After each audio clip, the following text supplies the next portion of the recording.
Bienvenidos a El Hampa Bruta, el canal donde revelamos los secretos más oscuros de las organizaciones que han marcado a fuego la historia criminal del mundo. Aquí analizamos, sin filtros pero con responsabilidad, las vidas de quienes construyeron imperios desde las sombras.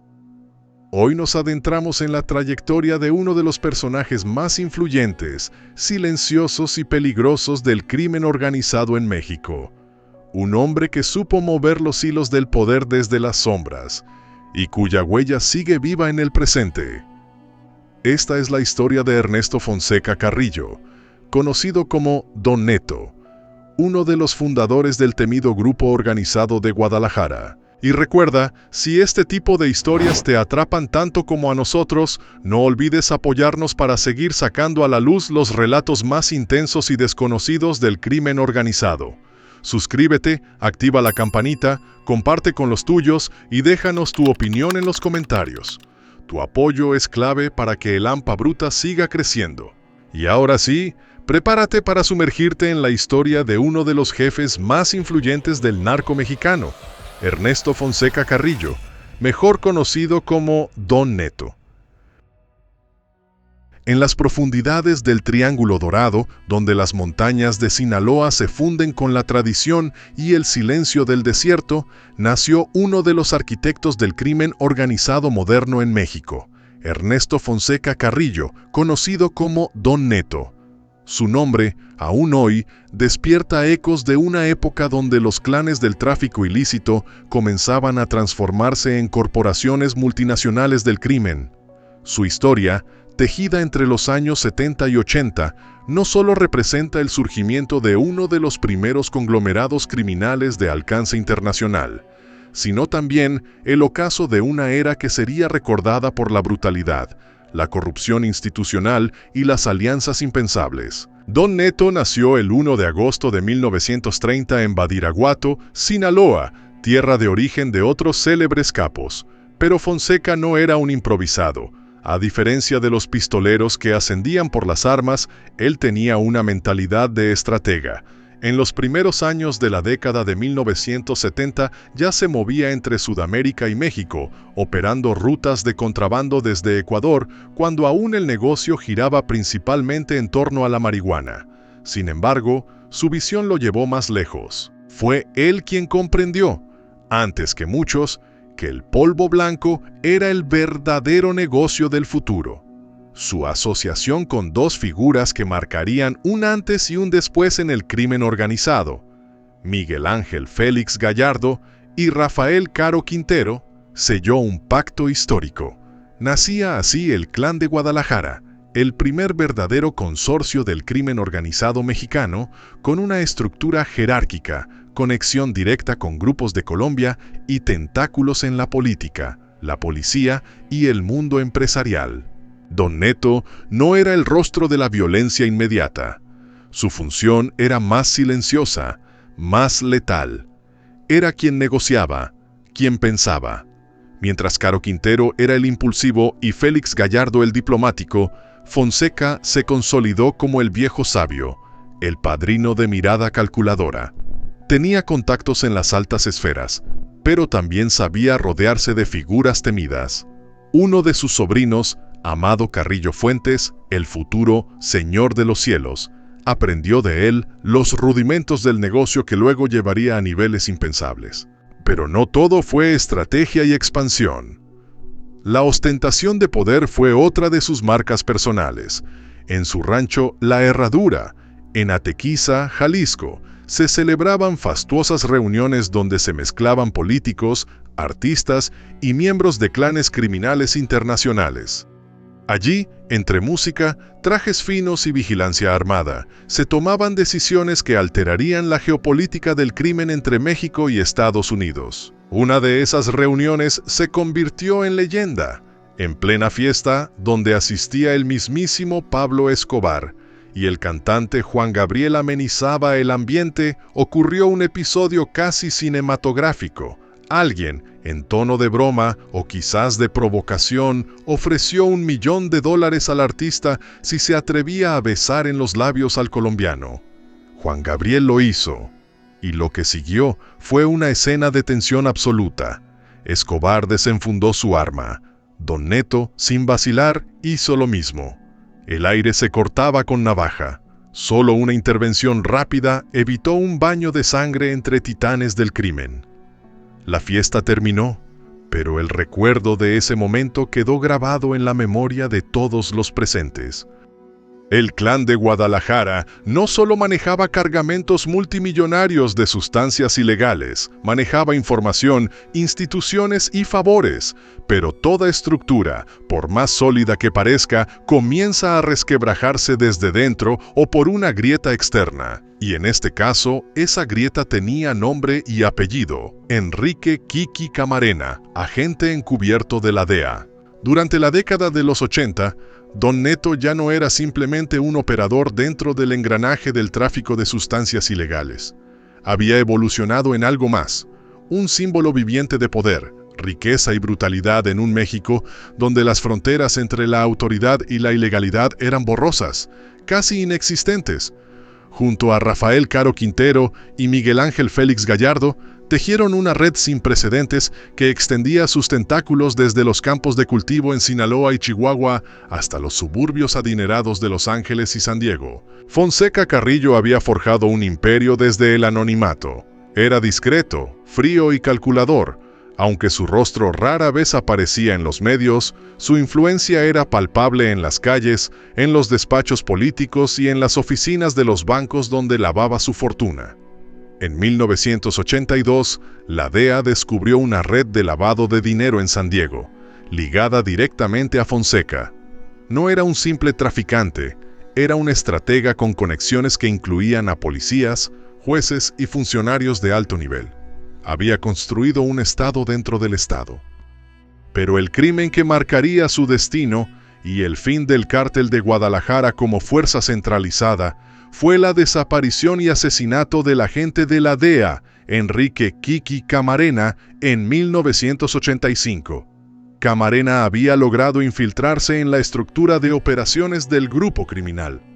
Su trabajo llevó al desmantelamiento de uno de los mayores campos de producción de marihuana de la historia, el infame rancho El Búfalo, ubicado en Chihuahua, valuado en cientos de millones de dólares. Aquello fue percibido como una afrenta. El secuestro de Camarena fue meticuloso, quirúrgico. Lo mantuvieron en cautiverio durante horas, lo interrogaron, lo torturaron. Se dice que entre los presentes estaban los 3 líderes fundadores del clan. La brutalidad de su muerte provocó un terremoto diplomático entre México y Estados Unidos.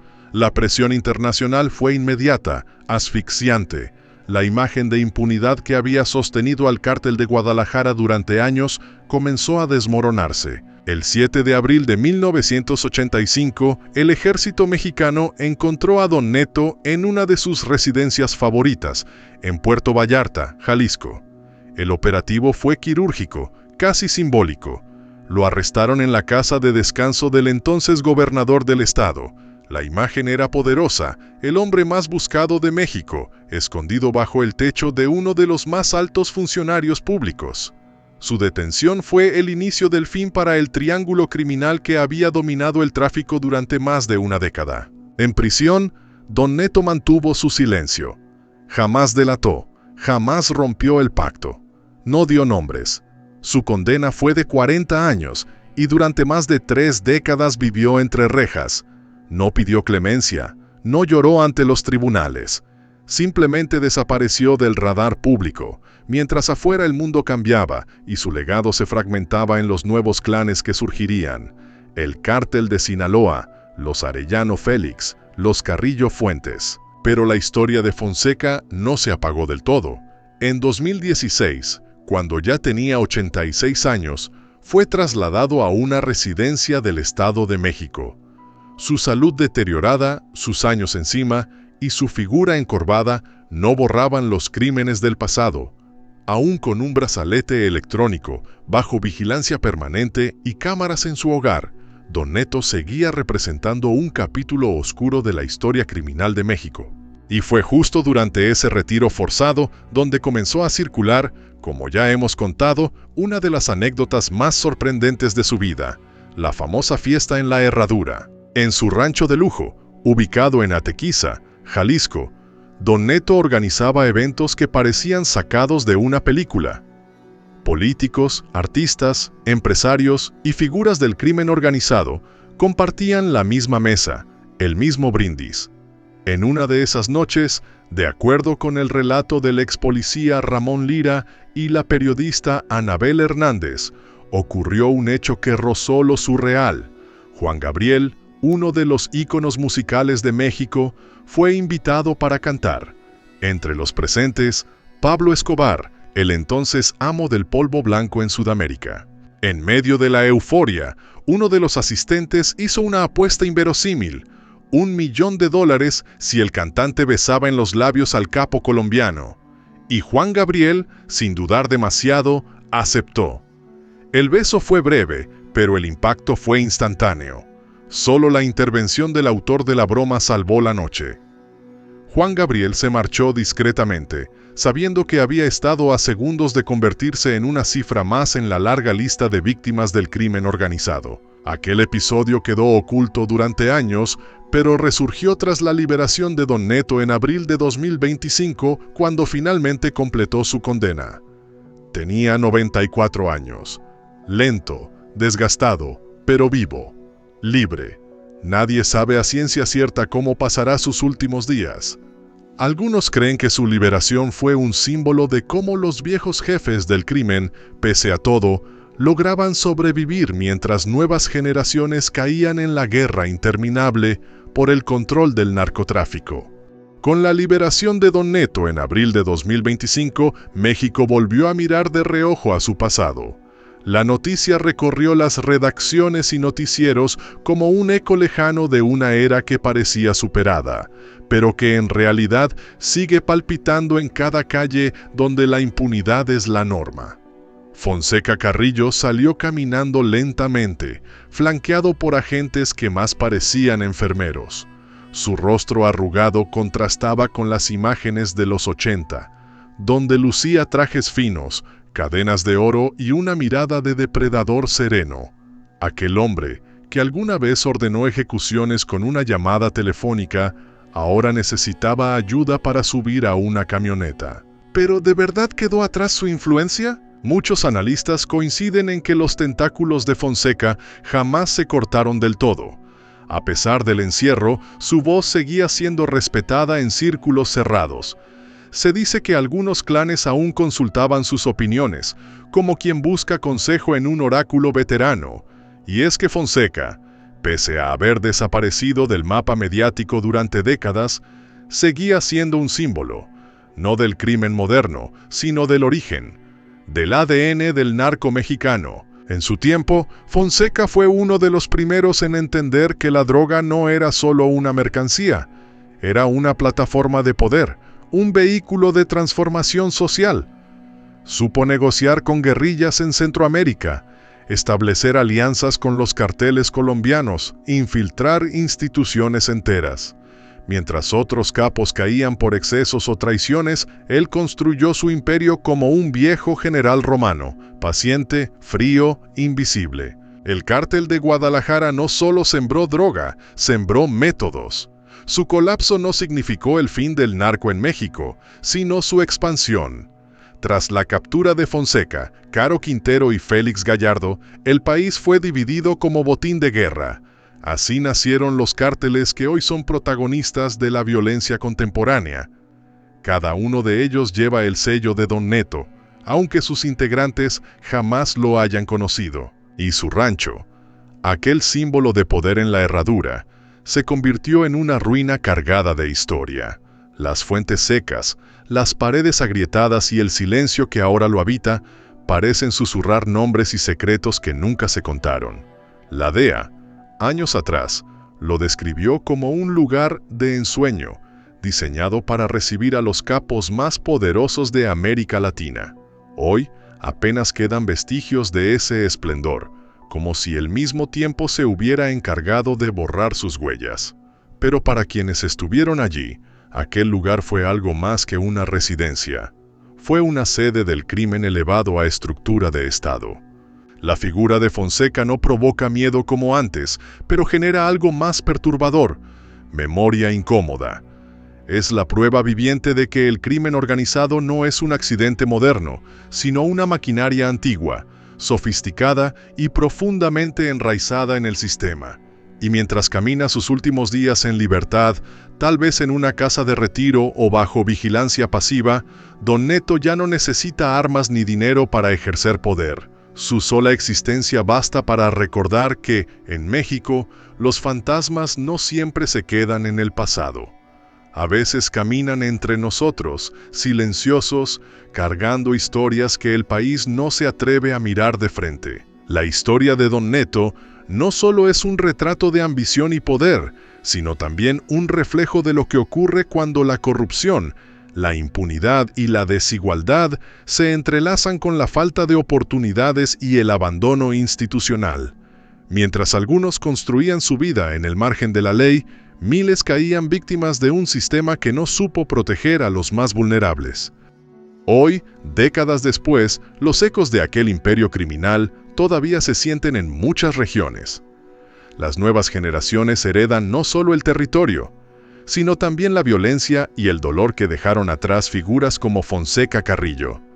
Es importante recordar que detrás de cada historia de poder hay un costo humano que no se puede ignorar. Y así termina la historia de Ernesto Fonseca Carrillo, no con una explosión ni con una balacera, sino con una imagen, la de un anciano frágil que, sin disparar una sola bala en años, aún carga con el peso de haber ayudado a fundar el narco moderno, un imperio que, aunque se fragmentó, jamás fue realmente destruido, porque el narco, como Don Neto, no muere, se transforma. Gracias por acompañarnos en este viaje al corazón de una de las épocas más crudas del crimen organizado. Si te interesan este tipo de relatos, suscríbete, deja tu comentario y comparte este contenido. Nos vemos en el próximo capítulo de El Hampa Bruta, donde seguiremos desentrañando las tramas más complejas y desconocidas del mundo criminal. Hasta entonces, cuídense y nunca olviden que la historia también se escribe desde las sombras.